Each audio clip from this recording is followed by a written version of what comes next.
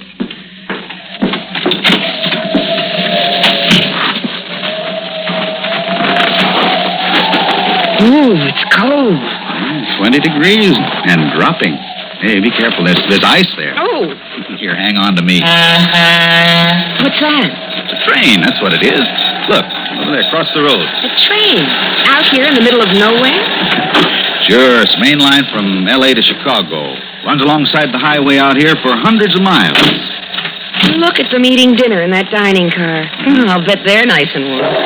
Want to change places? Oh, they look so safe. I don't want to be safe. I want adventure. You picked a great place for it. Red Mountain, the hotspot of northern Arizona. Just look at it. There's one main street and 52 motels, 87 gas stations. And 6 restaurants featuring chill mac and canned soup. Yeah, the manager shills for the Kachina Doll down toward the center of town. Watch out for that little truck, Charlie. I see him. He's far enough away, I think. Oh, that's so-and-so. What's the matter, dear? I don't know. He waited till I pulled out in front of him, and then he let me have his bright lights. Nearly blinded me in the rear vision mirror. Oh, maybe he's signaling he wants to pass. Let him. Oh, that's it. He's blowing his horn. There he goes. He's in an awful hurry.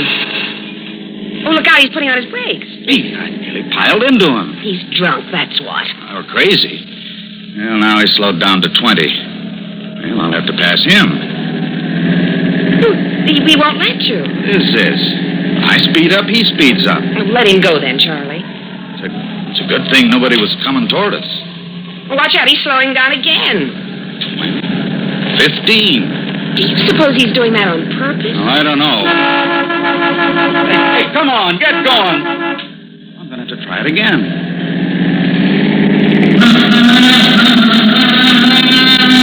He won't let me by. He is doing it on purpose. Well, there's the restaurant, the Kachina Doll. Where? Over there on the left. Well, there's one way of losing our comedian. I'll just peel off to the left and let him have the highway to himself.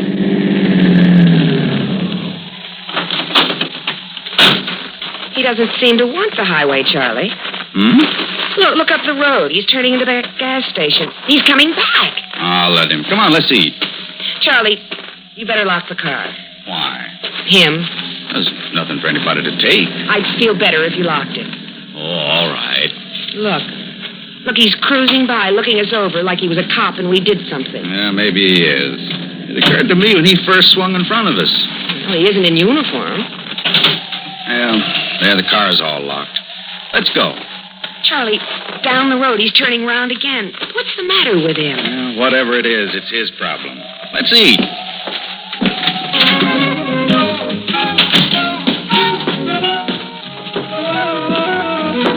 Where you want to sit? Good evening, and how are you folks tonight? Cold. We're not too late for dinner, are we? Oh, no, we can take care of you. Right this way, please. Well, here's a nice booth for 2. Good. Care for a little drink? Yeah, sit down. Bye. Well, No, I don't think we do. I'm pretty hungry. Let's just have some food, because we're starved. Let's see the menu. Okay, coming right up. Charlie, What? the driver of that pickup truck, he just came in. So? It's a public place. But he's coming over here. Let him. Hey, you. Don't pay any attention to him. Hey, you. Were you speaking to me? Yeah, that blue 61 Chevy outside, that belong to you? It does. Well, I want to talk to you. What's on your mind? Outside. Charlie, don't go. I said, what's on your mind? Now, look, Bud, I don't like people cutting in front of me. You mean when I drove out of the motel? Yeah, that's what I mean. Well, I'm sorry about that. I didn't realize you were coming on so fast. Yeah, well, I could have killed you. I could have run you down and killed you. Yes, you could. It was stupid of me not to realize the danger I was in. Yeah, well, I don't like people doing things like that. I don't blame you. And believe me, it won't happen again. Yeah, better not. Because the next time, brother, I'll kill you. I'm sure you will. Yeah, I'll kill you next time. I'll remember that. Yeah, you do that. I don't like that kind of jazz. And I don't blame you. Yeah, well, I accept your apology, and only you remember the next time. I remember. Next time, you'll kill me. Yeah. And don't you forget it. Believe me, I won't. He was drunk, Charlie. At least. I could smell it all the way across the table. Well, that's why I agreed with him. You were wonderful. I was afraid you'd think I was chicken. Oh, no. There's no point arguing when they're that far gone. No wonder he drove the way he did. I'm proud of you. You left him with nowhere to go but out. Hey, did he give you any trouble, sir? No, not really. Oh. But he might have. He might have killed us out there on the road. Oh, Leroy don't mean no harm. You know him? Ah, sure. Everybody knows Leroy. He talks rough, but he don't mean no harm. Well, you folks decided? I'm not very hungry now. Oh, but you must eat something, hon. You order for me. Gracious, I'm afraid I've lost my appetite, too. Fried pork chops is nice tonight, with flour gravy. No, I think not. Have you any soup? Oh, yes, ma'am. Vegetable, tomato, green pea. In cans? Well, as a matter of fact, yes. Good. I'd prefer it that way. You do? Yes. Yes, then the cook can't get at it. Huh?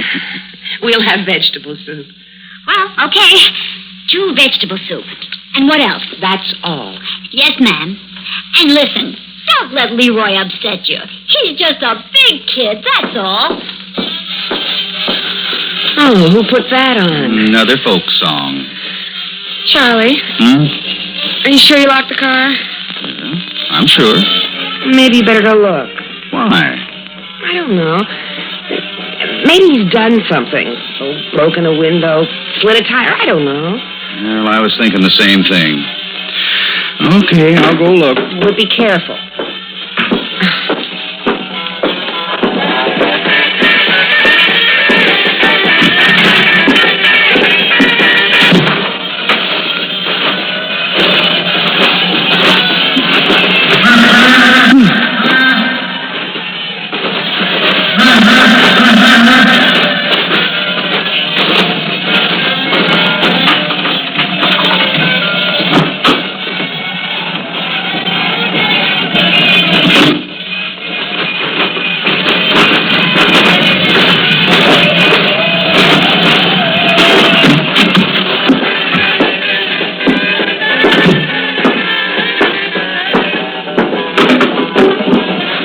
Everything okay? Yeah, everything's okay.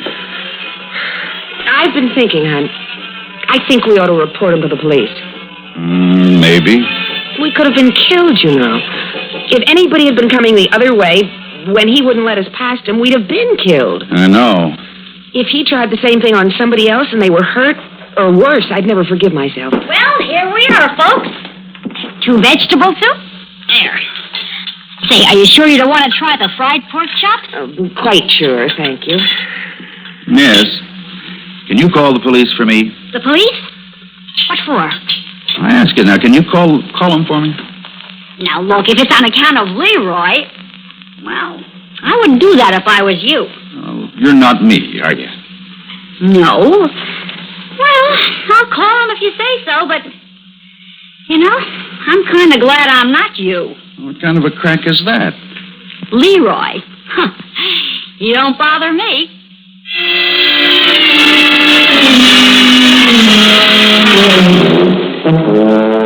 Yes, officer. I wrote down the license number, 880. 008. Yes. Yeah, that's right, officer. It was an International Harvester pickup. Painted red and shining. That's Leroy, all right. That's his horn. No, lady, that ain't Leroy. That's the Orange Empire Express. Goes through here every night at 9:42. Oh. Well, anyway, this Leroy was drunk. More than likely. He's driving in a fog. And you want me to arrest him? Don't you think you should before he causes an accident or hurts or kills somebody? Oh, that ain't likely. Well, how do you know? I know Leroy. Well, look, I know my rights. I hope you know your duty. I want you to swear out a warrant for the arrest of this Leroy. I want you to go out and pick him up and put him in jail till he sobers up. Oh, Leroy's the same, drunk or sober. Makes no difference. Then maybe he should go to another kind of institution. You sure you want to make a formal complaint? What's going on here? Is this Leroy the son of the mayor or the nephew of the governor or something? What kind of a conspiracy is this? Your boy Leroy could have killed me and my wife, and yes, I do want to make a formal complaint. That's what I thought I was doing. Look at it this way. You're just passing through town. Chances are you won't be back this way for months, years, maybe never. But me, I gotta live here with Leroy and all the other Leroys in town. We get quite a few of them. They're just big kids. They don't really mean no harm, but they get restless. There ain't enough to do in this burg. Only one movie show. The TV don't come through good. That leaves the bars. So they get their kicks on 66, scaring the pants off of tourists as they pass through. Sounds kind of silly when you put it that way, but that's about the size of it. Tell you what I'll do. I'll have a talk with Leroy next time I see him. Well, I want you to put him behind bars now. Tonight, before he kills someone. Gee, mister, I sure would like to oblige you, but I wouldn't know where to begin looking for him at this hour of night. With the weather kicking up a blizzard, why, I just wouldn't know where to begin. That's a fact.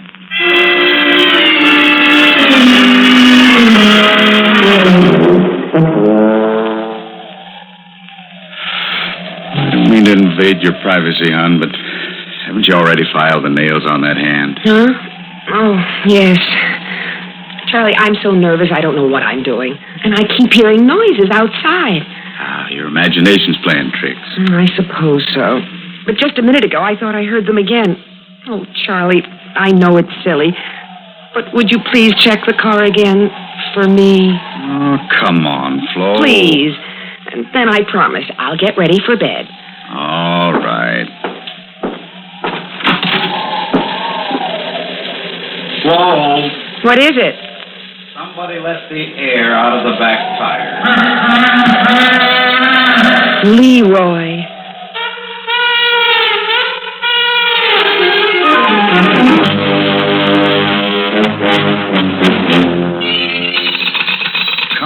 Come on, answer the phone. Hurry, Charlie, hurry. Well, they don't answer. No wonder. What? That's this card here. It says, the motel switchboard is closed after 10 p.m. Oh, but we've got to get air in those tires. Yeah, but couldn't it wait till morning? No, Charlie. I will not stay in this place a minute longer with that crazy man out there beeping his horn at us and I don't know what all. Next thing, he'll murder us in our beds. Yeah, but I can't get anybody to answer the phone. Oh, we'll just have to wake up the manager. I'm not going to like it. I couldn't care less.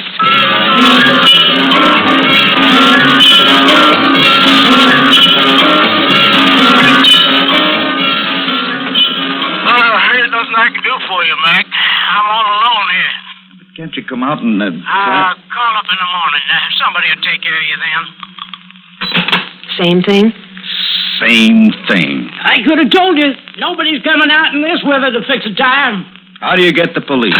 Well, they ain't coming out either. Number, please. Operator, will you give me the police? Look, you folks are keeping me up. I'm sorry. This'll only take a minute. Red Mountain Police? Listen, did you pick up Leroy? Oh, you. Yeah, it's me. You got Leroy in jail? No, I ain't run into to him? I didn't think so. Well, he's just let the air out of my tires. Sure it was him. See him do it? Of course I didn't see him do it. But my rear tires are flat, and what's more, I can't get anybody to come out here and pump them up for me. Sorry, that ain't a police matter. But you can get somebody in the morning, no doubt. Well, I don't want to wait till morning. I don't want to spend another minute in your crummy town. I want to get out of here right now. Then you're going to have to pump up your tires your own self. It's a good idea. I just might do that. That's about all I could suggest. And don't you fret. I'll speak to Leroy as soon as I see him. Thanks. Thanks a lot. Come on, Flo. Let's get out of here. Just a minute. You owe me for those phone calls. Yeah, here. Keep the change. Buy a trip to the moon.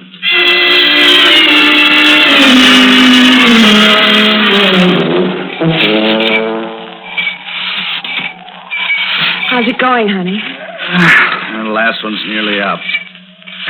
Is the car packed? Oh, everything's ready to go. Oh, listen. That's him. That's his horn. Hurry, Charlie. No. Don't let's panic, Flo. What can he do? No, I don't know. I don't know. Oh, what's he done, really? Charlie, just don't try to reason with me. Get that tire pumped up and take me away from here. Oh, please. Please, Charlie, please. Please.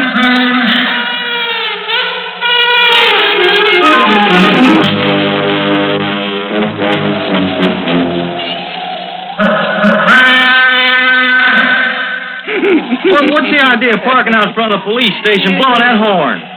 You're giving this town a bad name, scaring them tourists. They wanted me to arrest you. Oh, you wouldn't do that to an old friend. I didn't want to, but then you had to go and let the air out of their tires. You know, I do the darndest thing sometimes. No, you're going home. I'll lock you up for being ornery. You better do that, Pete, because I never make it. You know, I can't see to drive home. All right, climb out then. I'll give you a cell to sleep it off in. Yeah. I said knock off that horn. Oh, but it sounds so pretty.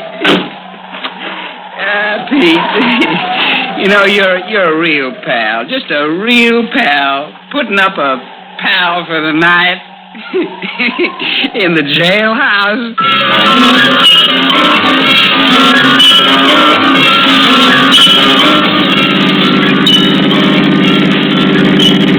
See that sign, hon? City limits Red Mountain. Come back soon. Sure we will. Charlie, I never was so glad to get out of any place in my whole life. Well, I didn't exactly enjoy it too much myself. Turn on the radio, huh? It's funny how a little thing like that can work on you. And grow to on the edge of panic, you know. Oh, those snowflakes are so big. They come straight at you. You want to duck because they seem to be coming through the windshield. The best driving conditions, I can tell you that. Can't do much better than 20. Oh, I don't care if you have to crawl. We're getting further away from that dreadful town every minute. No, that's all I need. What? Some idiot behind me with his high beam on. Only one headlight. It's murder. Charlie, you don't suppose... Charlie, it's Leroy. He's overtaken us fast. You can't let him past. You can't let him box us out here in this blizzard. I can't drive much faster. You've got to, Charlie. Charlie, you've got to. But I can't see. The snow's just a white wall. Faster, Charlie. Charlie, he's gaining on us. Yeah, but that one headlight's in the mirror. It's blinding me, Flo. He's gaining on us, Charlie. Faster. Faster. Flo, I can't see. I can't see a thing.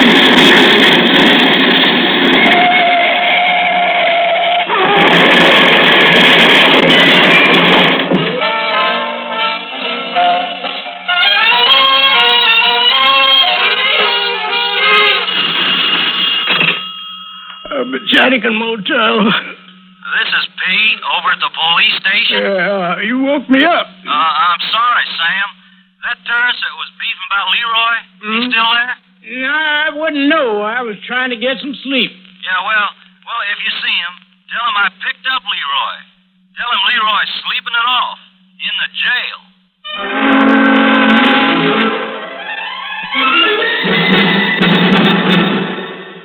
Suspense. You've been listening to Snow on 66, written especially for Suspense by William N. Robeson, and starring Grayson Hall and Jimmy Blaine. Have a nice trip. Don't forget your phone.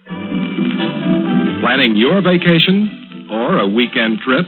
Well, long distance can be a big help. You decide where you want to go, then just pick up your phone and call ahead for reservations. Make sure of a good place to stay. And while you're away, it's so easy to keep in touch with home by telephone. Well, have a good trip, and don't forget to phone.